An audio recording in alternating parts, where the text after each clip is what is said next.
of a wealthy man. As in, the things you currently worry about will no longer be your worry. You will not say, I want a laptop. It will be irritating. Because laptop is a byproduct, is a tool to work with. Car is a tool to move around with. But those are the things that occupy the minds of slaves. If you saw his car, do you think the children of, do you think they are comparing their cars? They know there's no limits to what they can have altogether. Yes, sir. And it's not about the car, it's about what you want to do. I asked people, who was the richest man in Nigeria 20 years ago? Who was before? As the people are not even remembered for their riches. Understand it? They are remembered for the cause that they live for the way they engage society, for the way they engage the environment. And what God is saying is we need to learn, we need to engage our environment. And if we engage our environment correctly, we must understand who we are. If we understand who we are, we need to understand that first of all, we are sons of God, we are heirs, we are joint heirs with Christ, fellowship in His suffering and partakers of His glory. And we must understand that this manual outlines an opportunity for us to understand who we are. Ladies and gentlemen, Job said, I have desired the words of your mouth above my necessary food. You know what that means? It means you need to develop an addiction for these words. Because herein lies the definition of who you are. Herein lies the principles of how we engage our environment. Herein lies the standards in which we live our lives. Are we together? Now today I want to take it a bit further and say, what is our expected relationship with ourselves? Now, we want to affect the world. Let me give you this big picture. I've shared this many times, but I want to bring it home again. Are you following me? Yes, Is it clear? yes, sir. Now, God made man to take charge of the earth and delegated responsibility. And understand this, I'd like you to get this correctly. If my father, my heavenly father, or let's look at it, my mentor, for the sake of ease of understanding, says to me, Deolu, take charge of that place. This is your expectation, deliver on it. If by the next morning I find him there doing what he has asked me to do, what does that tell me? Well, that I'm not doing what I've been asked to do, that I'm failing, isn't it? Now understand this. God has things He wants to achieve in this world.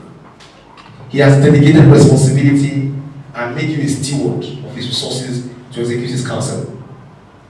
The same way dollars will not rain from heaven to solve anybody's problem, is the same way, more often than not, the gospel will not be preached from heaven for everybody to hear.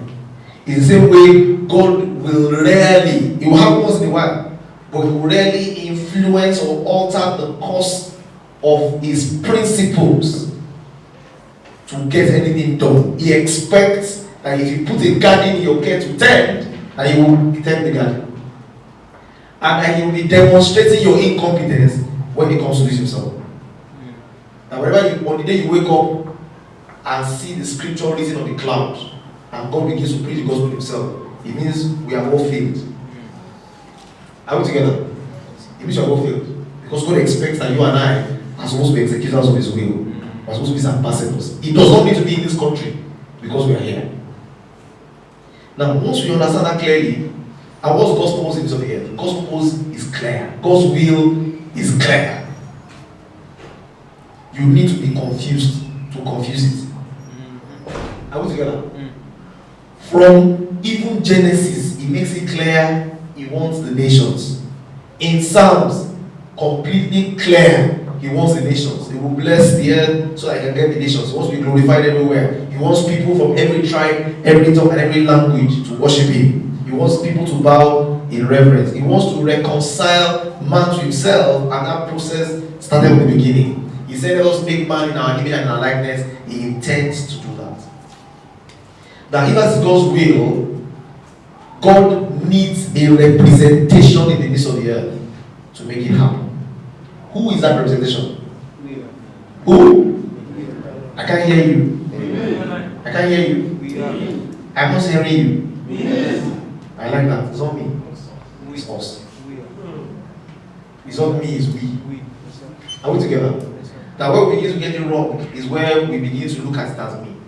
There's nobody that has the capacity to be the person that God is waiting for. God is looking for a body.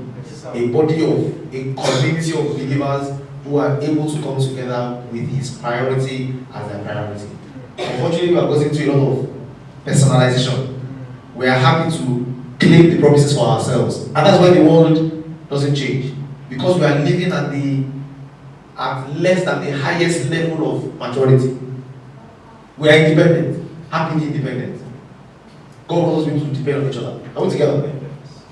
God wants us to be able to lock hands together to achieve his purpose. God said it's not good for man to be alone. We are created for community. And God's objectives in our lives will be achieved within the community. So the question I want to ask you today is, do you belong to a community? The Bible says, though we are many, we are one body. So God, now listen, this is defining our relationship with ourselves. That, first of all, we understand that we are God's children, and we understand the parameters that define our relationship with God. And second of all, we need to understand that we are a body. That the way we engage with the church and God's body is to be one with it, because the purpose we want to achieve, we can only achieve as a body. And very simply, if you look at the verses of scriptures there, first of all, it says it's not good for man to be alone. Then it says, though we are many, we are one body. It says this is how you will know that this is how the world will know that my disciples, when you have love one for another. And you say we need love one for another. Let's flip there. Let me give you the essence of flipping there. John 13:35. Let's go there together. I'd like you to get this, because once we get this correctly, then we operate with the right paradigm, and then we can see ourselves representing God in the use of the earth.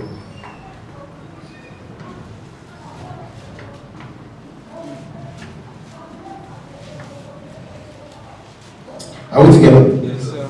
He says, verse 34, a new commandment I give you, that you love one another as I have loved you, and that you also love one another.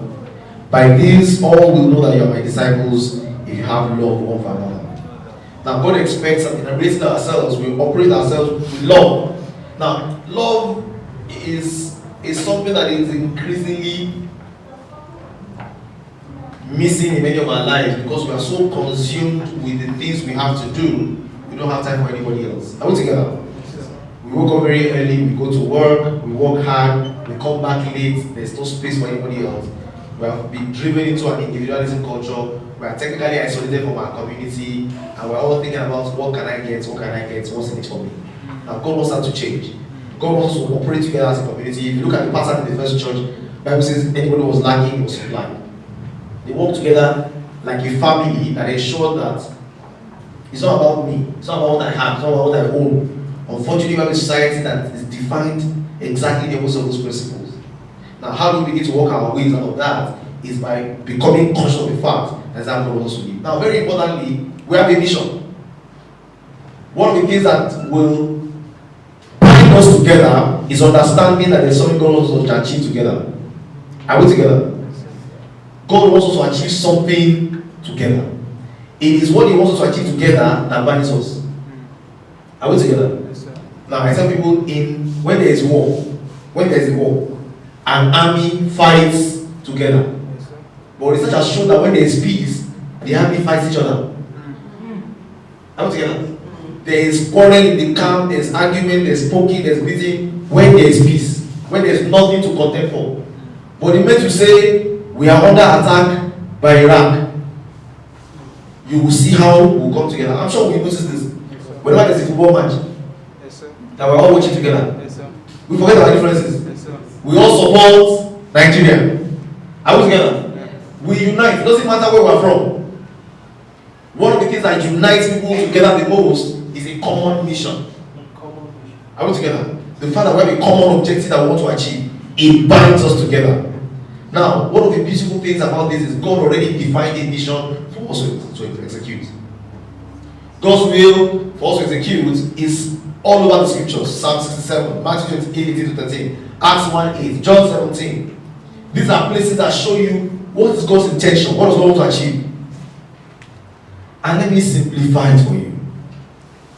God wants people reconciled to Him. The will of God, in very simple terms. Say, I'm looking for the will of God. Oh, what's the will of God? I know what the will of God is. The will of God is very simple. The will of God is everybody needs to come to a saving knowledge of Jesus Christ. Your responsibility, my responsibility, is to declare to others what He has already done. It is more important than anything else. Ladies and gentlemen, I can teach you financial principles from now till the end of the year. Hour on hour, I can. It will not change anything in your eternity. God wants people's lives to glorify Him. He wants us to use every means, every way, every tool, every sickle, every fishing hook possible in this world to get people to fear Him, to glorify Him. Bible says, for His pleasure we are and were created. He said, the only reason I'm sending the Holy Spirit to you is so that you know what? You shall become my witnesses. Are we together? Who is the Holy Spirit? The Holy Spirit is God, isn't it? Yes, sir. It's the third part of the Trinity. Yes, sir. The Father, the Son, and the Holy Spirit. God puts Himself as a deposit in your heart. For what purpose? To continue to execute His will. Yes, sir. The only reason why the Holy Spirit is present in your heart and your life and is filling you is so that you can do God's work. There's a verse I've read a few times over and over. I'd like you to understand it because this is the crux of where it all lies. Jesus Christ said, not all who call me Lord, Lord will enter my kingdom, but he that does it my Father. Some will say, have we not done miracles in your name? Did you not raise the dead? Did you not prophesy? Did you not do good things in your name? And I will say to them, depart from me. I did not approve of what you did. You are a worker of lawlessness. You did those things you did without my approval. Message says you only used me to make yourselves important. You only derive importance from my name. Oh, you work out miracles.